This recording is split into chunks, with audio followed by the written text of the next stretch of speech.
Please come. Just want to thank you. Good afternoon. I'm Adrian Dix, BC Minister of Health. I'm honored to be here on the territory of the Lekwungen-speaking people of the Songhees and Esquimalt First Nations. To my right is Isobel Mackenzie, BC Seniors Advocate. And I just want to give you a sense of what the media and the public can expect in terms of briefings over the next couple of days. At 3 o'clock, I will be briefing along with Dr. Bonnie Henry, and I will be briefing at 3 o'clock. And so questions relevant to the overall COVID-19 response and issues around that can be dealt with at that time. We're making a specific announcement today with respect to seniors in community. Tomorrow morning at 10:30, Dr. Henry and I will be here for a media briefing around issues around modeling.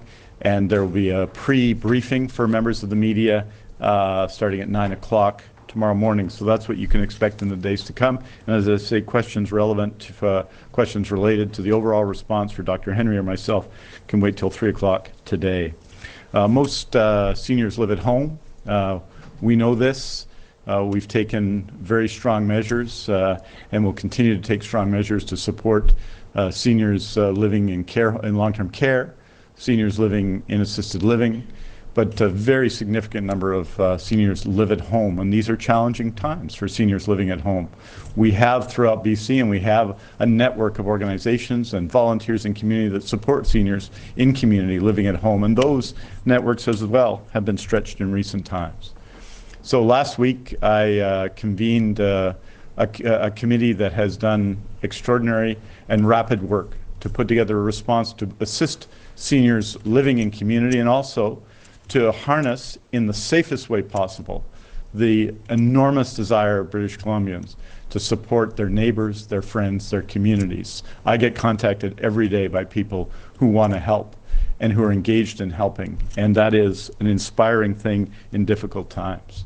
So last week I convened a group co-chaired by Isobel Mackenzie, by Terry Collins, an outstanding public servant in the Ministry of Health, and involved 5 members of the legislature. Ronna Ray Leonard, who's the Parliamentary Secretary for Seniors, Shirley Bond, MLA from Prince George and former Deputy Premier, Janet Rutledge, an MLA from, an NDP MLA, a government MLA from Burnaby, John Yap, an MLA from Richmond, and the Green Party House Leader, Sonia Furstenau, with the idea of developing together under the guidance of Isobel Mackenzie, a program that would help seniors who are living at home, seniors in community. On Monday, as all of you know, in her update, her economic statement, Finance Minister Carol James announced there would be $50 million in new support for Better at Home programs for the United Way, whose Better at Home program engages 68 community organizations across BC, 24 of which are involved and will be involved in COVID response.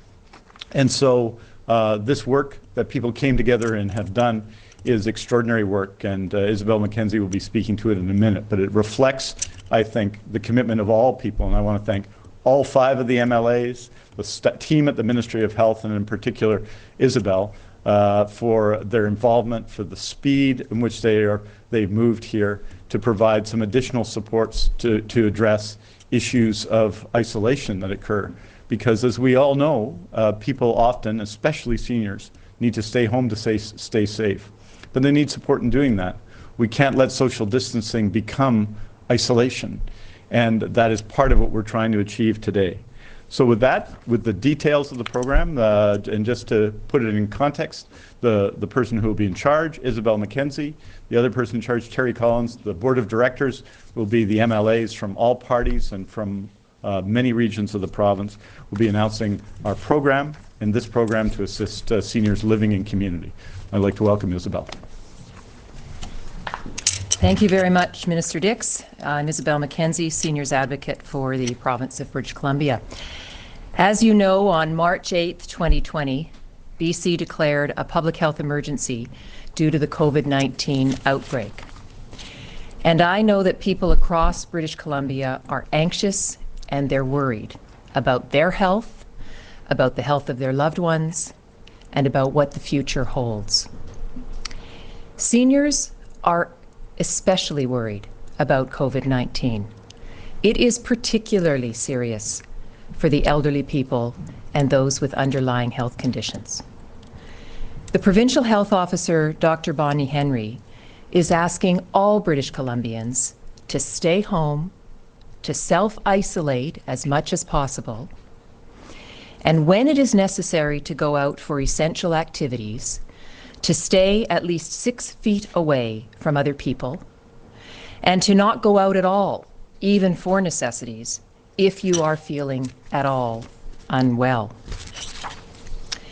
These measures are vitally important as we try to protect our vulnerable seniors. As Dr. Henry reminds us, it's not just about you getting sick. It's about bringing the infection home to your family. And this could include your mom, your dad, your grandma, your grandpa. Most of us are following Dr. Henry's advice, and seniors want to do the right thing and want to stay at home, but they're going to need our help in order to do this. Within a matter of weeks, things have changed drastically for all of us. They continue to change as we implement more safety measures each day to protect all British Columbians. And it's clear COVID-19 will not be with us forever, but it will be with us for some time. If we put ourselves in the shoes of a senior, we can begin to understand the additional challenges older adults will face in responding to COVID-19. Seniors are most at risk of COVID-19 and the seriousness of this virus, and they are frankly afraid that if they get it, they will die. They are also more likely to have complicated health issues, more so than most of us, and they're worried about whether they'll receive the care for those health issues while we're focused on the battle with COVID-19. Many seniors rely on friends or family, neighbors, to visit them, shop for them, pick up their medications, make them some meals, and drive them to medical appointments.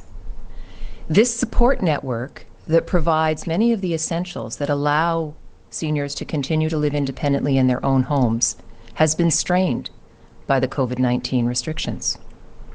And seniors are overwhelmingly more likely to live alone. And they are less likely to be plugged into the social networks of FaceTime, Skype, and Zoom. And that's why we are here today. As Minister Dix has spoken of, I've been working with the Ministry of Health, my colleague and co-chair Terry Collins, and an all-party legislative committee of MLAs on ideas of how we can better support seniors during this pandemic. While we know there are many seniors who are at added risk for COVID-19, we have also seen an amazing outpouring of community support as it becomes clear we're all concerned about the elderly in our communities. All over this province, every hour of every day, people are stepping up and reaching out to the seniors they know. They're offering to get their groceries. They're taking time to give them a call. They're dropping off some dinner. Many businesses are showing they too are concerned and are responding with dedicated shopping times and increased delivery capacity. To all of you, I say most profoundly, thank you, and keep on doing what you're doing. However, my office, as well as MLA offices throughout the province and other offices, are being flooded with calls of people who want to help seniors. We're also getting calls from seniors and worried family members outside the province and in different communities from where their mom and dad live about how they can cope and what help there might be.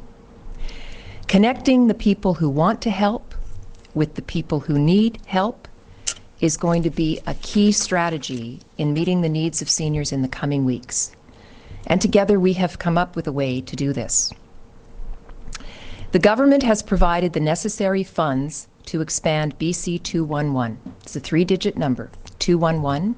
You can now call it from anywhere in the province and you will reach a live operator. It's backed up by a website, BC 211.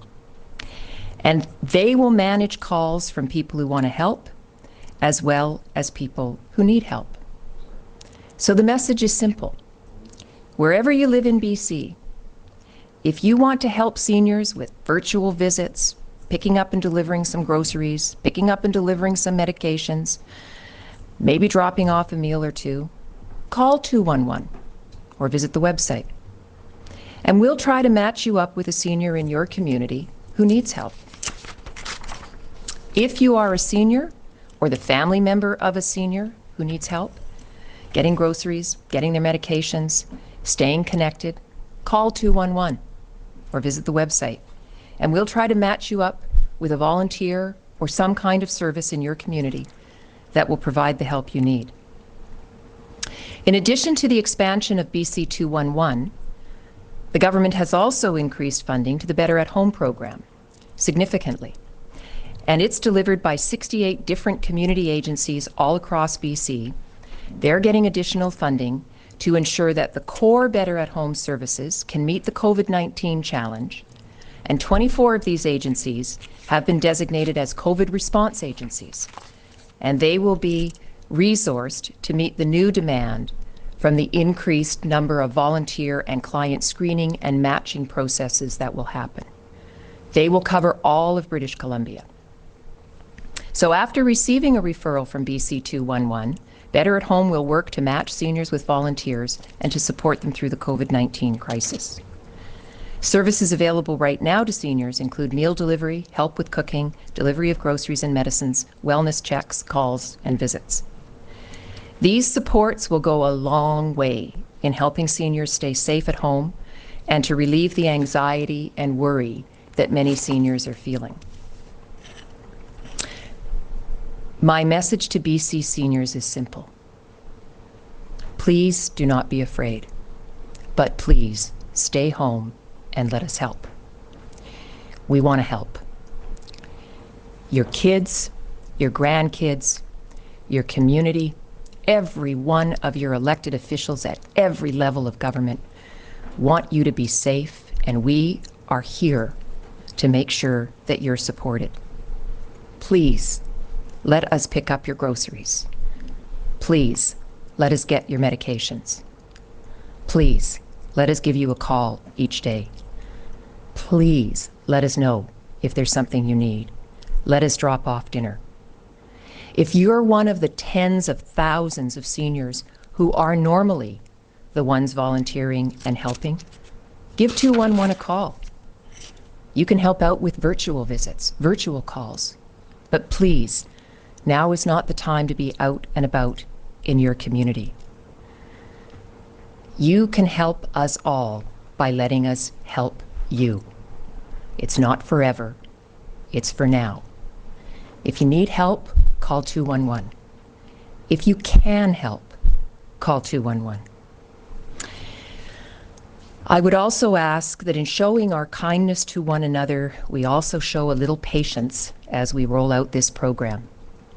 Significant capacity has been added, but this is uncharted territory.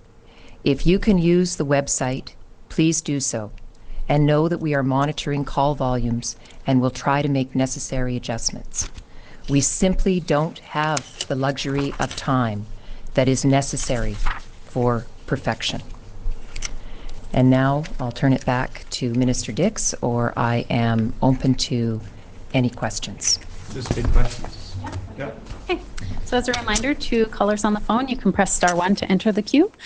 Due to the volume of questions, please limit yourselves to one question per person, and a reminder to all to unmute your phones. You will not be audible until we patch you through. So we will start with Tom Fletcher from the Black Press. Go ahead, Tom.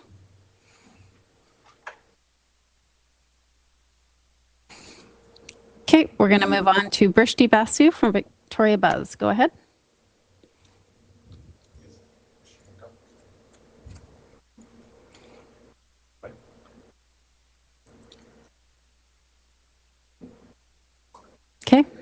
Richard Zisman from Global. So I'm just wondering, Isobel and Minister Dix, what sort of numbers are we expecting here? Like, how many seniors are we talking about that could receive this service, and what sort of estimates, if any, are there in terms of the number of people you expect to want to get involved as volunteers? Well, we're not sure, Richard. These are uncharted waters, but to give a sense of perspective, we're anticipating adding capacity to accept probably about the equivalent of 100,000 calls a year. So we're looking at having that amount of activity each day. A lot of people are already helping people out there. This is for, I would say, in the thousands of calls that have been received of people who are looking for a way to help. And again, in terms of the seniors that are needing help, I think we will find that as we look to things like picking up groceries and it becomes more difficult to get the delivery service because demand is rising, I think we'll see probably several thousands of clients that can be helped by this. Okay, next question comes from Moira Witten from the Tyee. Go ahead.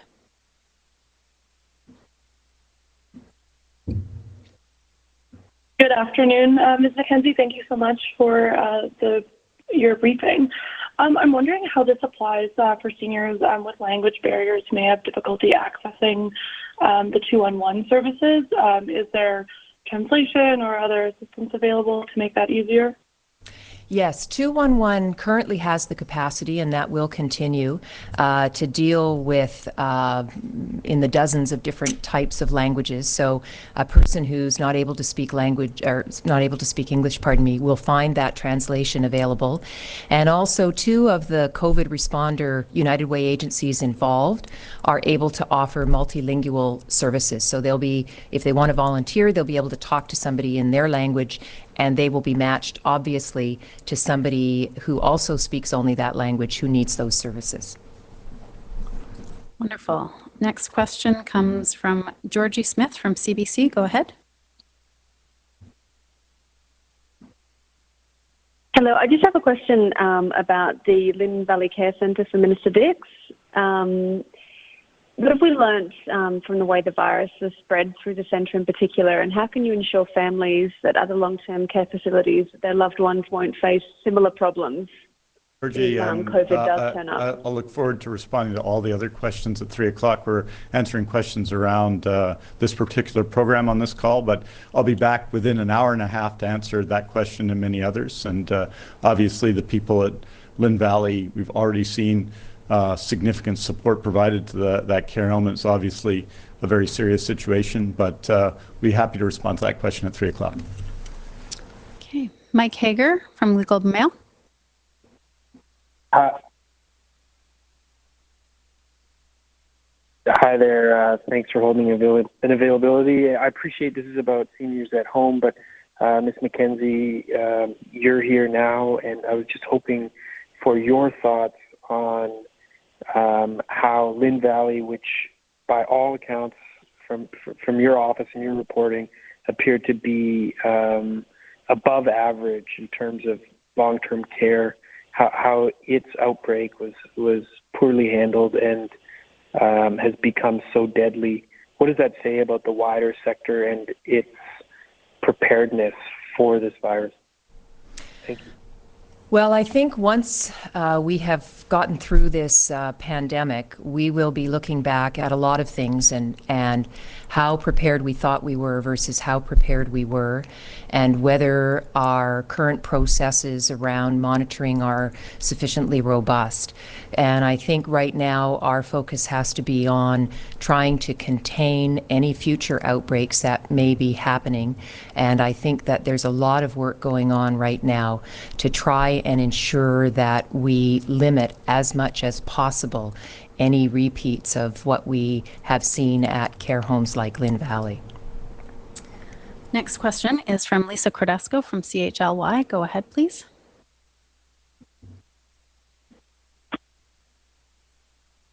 Thank you. Could you please comment on the fact that with this 211 service, you will now be relying on people volunteering to help seniors as opposed to paid care workers? Lisa, most of these services are services that volunteers to a great extent already provide out in the community.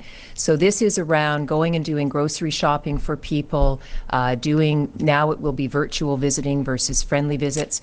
And we have that happening in a lot of communities already in British Columbia through not just Better at Home, but a lot of community agencies offer a variety of these programs. What I would call the more professional services where you're doing personal care and those types of activities, that's not what this program is for. This is really to address those seniors who might be getting help right now from family, friends, and what I would call a more informal network. And that network is strained because those folks are self-isolating or feeling unwell or concerned about going into the grocery store themselves. And we have a new group of people, many of whom are much younger, many because they aren't able to do the job they normally do, who want to reach out and help. And it's about matching that group together. It's not substituting with volunteers work that is currently done by paid staff. Tyler Olson, Abbotsford News. Hi, thanks. I know most of these seniors you're talking about are just a broad category of seniors who live in the community already, but there used to be more than 1,000 seniors in hospital waiting for spaces in the community.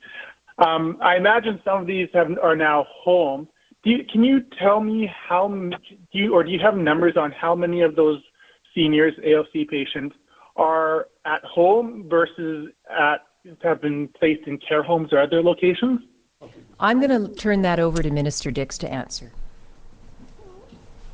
As you know, in the last number of weeks, in the last couple of weeks, we've done a major effort to create space in acute care hospitals, and you're seeing that. And I'll be speaking to that specifically, Tyler, and at 3 o'clock at that briefing. This briefing's about the specific program, but I would say this, that the significant steps that have been taken about ensuring that we have enough space and enough beds in hospitals to deal with the potential surge of COVID-19 patients has involved, as you know, the cancellation of elective surgeries, or what are better, I think more appropriately called scheduled surgeries. Has involved steps like acquiring and finding spaces in care for seniors who are ALC patients, as you noted. So this is not, generally speaking, the group of people that's being addressed in this program. There are lots of seniors who live at home now who receive support or engage with community groups, and a lot of what we usually do, including the significant expansion in adult day programs and other things, are canceled right now. So providing more links and more support to those seniors so we can live through this, so that we can continue to all stay at home when we need to stay at home, I think is an important step and an important program. So that's what we're addressing here. You're quite right. There are significant issues about ALC patients or what's called alternative level of care patients, or patients who don't necessarily need to be in acute care but are there because they haven't got the appropriate care elsewhere yet. Those issues are obviously a key part of what we're doing. Just as one example, in Victoria, a care home that has yet to open has been set aside for exactly that purpose. Next question comes from Nadia Janis from CBC. Go ahead. Hi. This question is for Ms. Mackenzie. You warned about the inherent conflict between the need to make money at for-profit long-term care homes and the provision of services to BC's most vulnerable seniors. How do you see those concerns playing out now that those homes are dealing with COVID-19? I think when we are through COVID-19, we are going to look back and we are going to see some fault lines that expose themselves very vividly. And I think that there will be a spirit to address those. And I think for the moment, my energy and attention is on making sure that we have the plan in place that is going to reduce and mitigate as much as possible the risks that our seniors are at in our care homes. And I think there is a lot of work being done by a lot of people right now to try and address response for COVID-19. And I think when this is over, we probably will be looking at how we are going to, in the future, not find ourselves with some of the frustrations that we have at the moment. But I'll leave it there. Next question is from Simran Singh from the Daily Hive. Go ahead.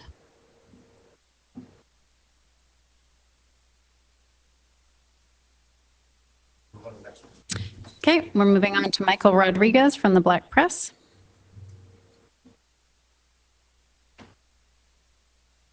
Hi there. Is this 211 service available to seniors in care homes as well? If not, what's being done for them in the realm of virtual visiting? Very good question. Yes, it would be available to residents in a care home.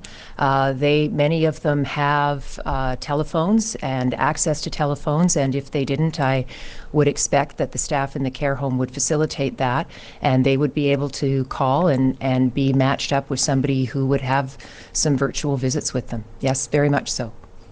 And I'll turn, Minister Dix. Just to add that, yes, it would be. Obviously, every care home right now is dealing with exactly the situation of social isolation you described, because visits to care homes are being very strictly limited right now across BC, across care homes, and obviously care providers are looking for ways to support in this period of what can be a period of real isolation, where people really count on family visits and so on.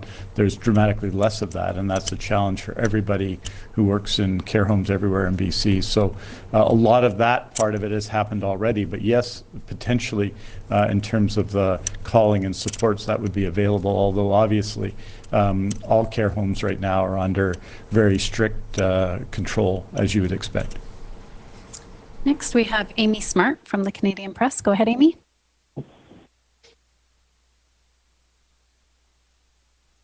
Hi, I'm wondering, we know seniors are often considered a vulnerable population. What kind of screening are you doing for volunteers who might show up with groceries at their home when they're alone?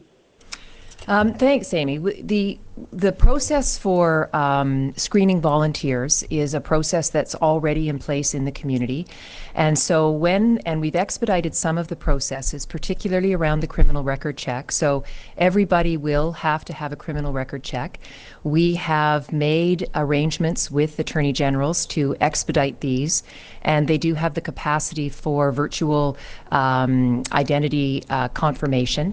So people will be going through that type of screening. They will also be receiving materials from public health on safe practices, and they will also all be asked to go through the COVID-19 self-assessment that is on the web site at the moment. Most of these services will not probably have direct contact with the senior, but they are going to get to know where these people live and who they are, and will be picking up their groceries and medications. So screening is important, and the provision is there for that, and it's the same type of screening we already do in the community to ensure that we're protecting the vulnerability of the people who are receiving the services from a volunteer. Next question comes from Fran Yanor from The Go.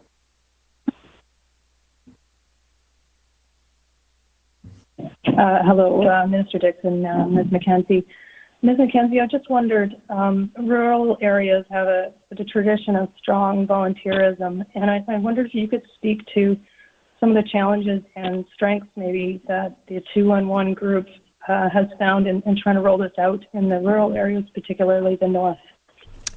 Well, one of the benefits of this is that 211 will now reach the north. So 211 was only available in the Lower Mainland, and then in the last couple of years over on Vancouver Island. So Interior and the north were not able to use it. Now they can, and it's been tested and it works. So that's a good thing. There will be the access through the phone. There are a number of community agencies throughout the north, and they will receive the resources they need in order to hopefully meet the needs of the seniors. In the north, there are going to be some additional challenges. Certainly the distances that people might have to drive to get somebody's groceries and drop them off are going to be significant. And some of the connectivity, the sort of the IT connectivity is not as strong in certain communities as we would like it to be.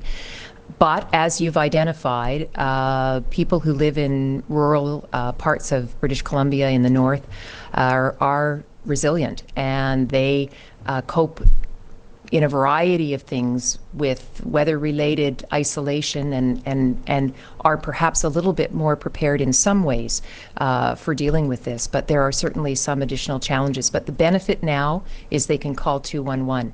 And I am very, very hopeful that that is a legacy that will continue and be one of what may be a few silver linings that come out of this.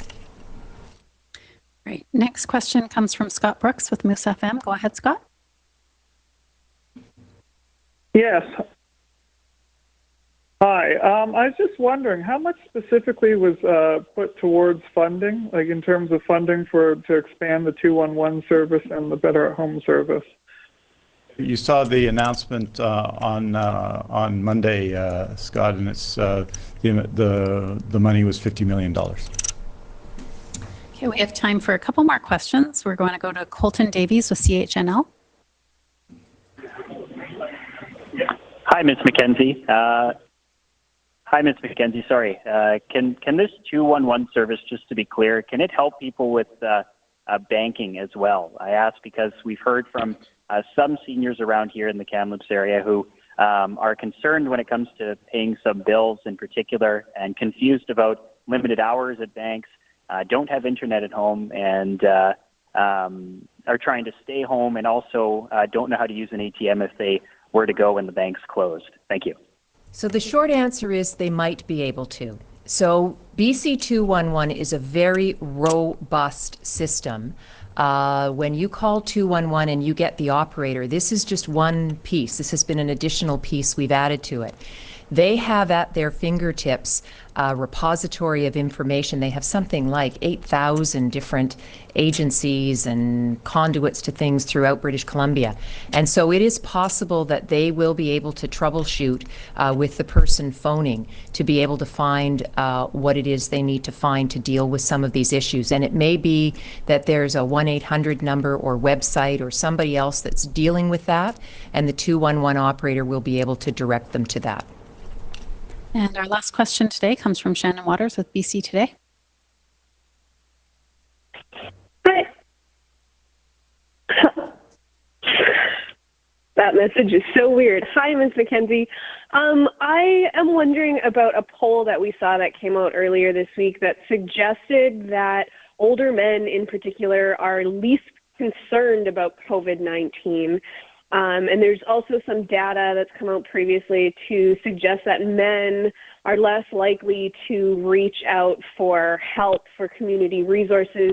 Do you have a specific message for what could be a particularly vulnerable population that is not likely to try and access resources or not as likely as others?